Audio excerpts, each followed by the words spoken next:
it's time to make the Living Latin Scramble. So we have 1/3 of the nut pate that we already separated out from the maple curry dressing and from the mock egg salad. So this third, again, will become the Living Latin Scramble. Now, there's 2 parts to making this dish. One, we go ahead and do a head because we want the flavors to season together. And the second half, we do right before we eat it. So we're going to keep the diced avocado, the cilantro, the bed of spinach that we're going to serve it on. All that we're going to keep separate. And we're not going to combine those ingredients to this nut pate until right before we eat them. Again, the reason that we're going to do that is because we don't want the salt pulling the fluids out of those veggies and having us go to eat it and have these big pools of liquid. It really wouldn't hurt us. It's certainly not bad, but it would be nice if it could be nice and fresh and all the veggies could be crunchy and crispy. So we're going to let the veggies that actually taste better when they marinate with the nut pate, which is the red pepper and the onion, and the tomato, which actually enlivens the flavor of the nut pate altogether.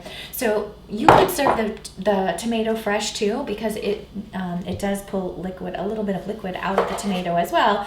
However, I like what that does. When the tomato lets its liquid go into the nut pate, we end up with a nice flavoring of the otherwise sort of bland pate. Same with the jalapeno and the onion and the peppers. So when we mix those in, I think you get a really great flavor. Totally up to you. You could wait and add your tomato fresh. I like to mix mine in. Let's get a little more uniform here. This is sneaking away from me. We're going to add those right in there. Okay, now we're going to want some pepper. You could use a red pepper, yellow pepper, red pepper. They happen to have these cute little ones at the market today, so I have a little bit of each, which is going to make my scramble really, really pretty, which I like. And also, they don't have too much seeds inside, which is really nice and makes it really easy. You can actually just pull the little seed and pith right out. They're not big enough to have that big bulky center.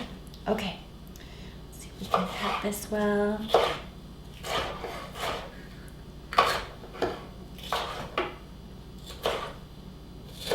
Okay. Now we're just going to chop these up and put that in there. They smell so good. These tiny ones are so flavorful. Okay. So once we have a relatively uniform chop there, we'll add those in as well. So make sure we got all the lime juice in there. Yeah, we did. Okay. Great. Now, if you like it spicy, let's go ahead and add a jalapeno. If you're not one who enjoys spice, you might want to omit the fresh jalapeno. If you want to go nuts, you could always add a little habanero. That'll really give you a kick in the morning. Jalapeno is spicy enough for me. This is our breakfast dish for the next couple of days. So I don't want to add a habanero that early in the morning. More of a habanero at lunchtime kind of gal. Okay, there we go.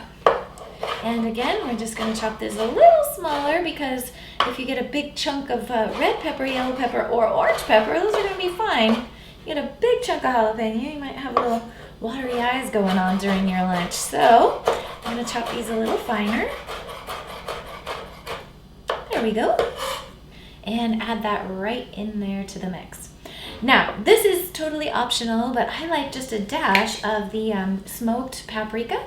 I think it gives it just a little flavor as if it's been thrown on the grill for a minute. I'm going to add just a little extra salt. And then I'm going to stir this in, and that's it. These flavors are going to sit overnight and marry. In the morning, we're just going to wake up, throw a handful of spinach on a plate, and scoop 1 scoop of this right on top of the greens. And we're going to top it with some diced avocado. If you want to add some fresh cilantro on there, I think that's a great idea. Also, if you like corn salsa, I think that this nut pate goes well with a corn salsa type flavor as well.